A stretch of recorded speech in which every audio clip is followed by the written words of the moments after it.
Welcome to Tutoring with Sheryl.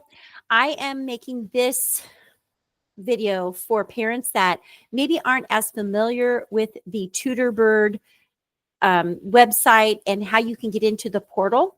And then I'm also making it for tutors who keep asking me questions like, how do you use it effectively? So what I'm going to be covering is a little bit of both, but it's great information for both parent and child. Once you sign up with Tutoring with Sheryl, you're going to get an invitation to go to the student portal. Now, I'm viewing this as a fake parent. You can set it up for your student, but I usually just enable it for parents, because if you have multiple students, then you can see all of their accounts. But what you're going to find when you're in here, I do not use this hours studied. Maybe you can do something with it. You want to add time and you want to keep track of that, but that is not something that I use, so you won't be seeing anything there. You will see any events that are scheduled in the last 90 days, and this is a brand new student, so they don't have any actually in there, but I'm going to show you how you could actually find one that would be available. You're also going to see in just a moment that I have some things on my calendar that you might see that I put in there so that you can see that I'm really not available for phone calls, text messages, but you could always email me, and when I've got time, I'm happy to address whatever you need. I try to be very responsive. Makeup credits when available.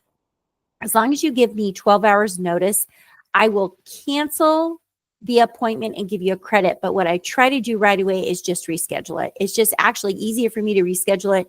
So I've kind of gone away from using makeup credits, and they also expire in 30 days. That's something that I have set up because I didn't really think it would be super beneficial to have people bank them, because then you might not ever use them. And so we're just going to just try to reschedule right away. So that's how I do it. Now, right now, my fake student can see the events for the week. And this is the week of the American Memorial Day.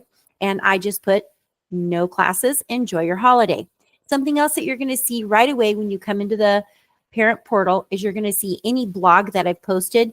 I don't always put a category on those, but you can come down and see some of the other things that we're doing. We need to get back into our writing. We've taken a little oasis from that. So we're going to get back into our writing here for our writers. Now, you can come over here and you can see your contact information.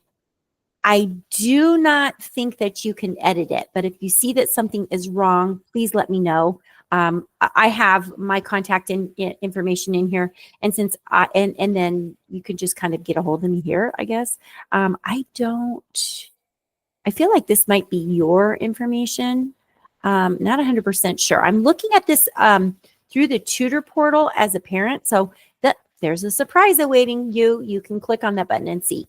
Now, the calendar is the important part, okay? And when you see this calendar, you can see that I had some private scheduling here for Friday. I've got vacation time built in, and then you really don't see anything else for the month of May because we're almost at the end of the month. There's just a couple of days left. But if this parent wanted to see their child's schedule for the next month and it didn't automatically open up in that month, or they wanted to go forward or backwards, they can. So you just come over here and go to the little arrow and you can click June. Okay. And we can see that Cheryl's already got some time that she's going to be off. We can go, I don't think we can see why she's off, but yeah, she's off. So you would not be able to do that right there, but you can find and book. Okay. So when you come in here to find and book, this student is only scheduled for 30 minutes. So if this time worked for them, they could say book now. Okay. And this student is set up free because it's my dummy account, but you would see what your child is being charged for those lessons. And since I don't really want my rate out there publicly for other tutors to see, and since this is for both, I just put free on there. Or you might see that there's multiple times that I would be willing to meet with students on this particular day. And this is, I actually set this up because I'm going to be out of town on the 26th, which it didn't show up here. So I'm going to have to go in and make sure that everybody can see that I'm out of town on the 26th. I might not have had that as a private or a public event. So I will make sure that all my students can see that, because when I open up these times, it's usually because I'm going to be gone somewhere. Okay. So let's go ahead and hop into June and just take a peek. Okay, and now you can see all of my public bookings. So these times that maybe are colored are for small groups that your child may or may not be taking part in. And then you can also see where lesson choices are. And let's see, did I put that on there? Let's go down to the 26th. Yeah, we still can't see that. So I'll have to make sure that that's very visible for my parents as to why they have all these options for extra choices, because that's, yeah, you're just going to be able to see that. So these trial lessons are for students that want to meet me for the first time and they're maybe unfamiliar with how to do this. And then also they're for people who just found me online. So anyway, that is the Find a Book. Otherwise, you're going to find your schedule over here. So let's come over here, borrowing library. I don't use this very often, but sometimes if you're a local student and I loan you a book, I might put it in there so I can track you down. You can come over here, and this particular student really doesn't have anything in here as far as files, but sometimes I'll send home little certificates or examples of their work. And so if it's going to your child, you're going to see that there. I'm not really sure what this is. Shared spaces. Okay, so I shared this with everybody, some place value charts, because that seemed to be something that was really maybe important. And then that study log, again, we've already talked about that. And then this would be where you could either make a payment online, you can manage your payment settings, and you can look at your invoices. So if you come into manage your payment methods, you can store a payment in here. And I have to be really honest, if you use a US bank account, the fees for that are much less for me.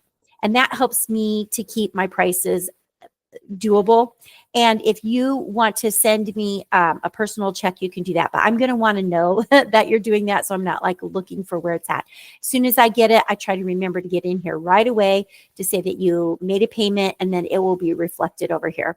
Attendance and notes. This is where you're going to see like anything that I have shared note-wise. This is really great for you if you are a parent who maybe wants to take evidence back to the teacher or the special ed teacher or to the 504 plan or whatever of what we're working on. You can create your own report and see what we've been working on. So I think that's really helpful.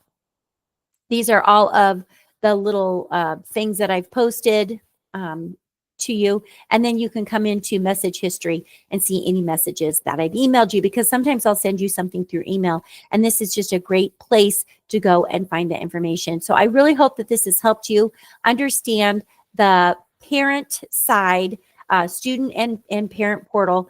And to be quite honest, even if we set up that student portal, you're going to just be going in on the parent portal.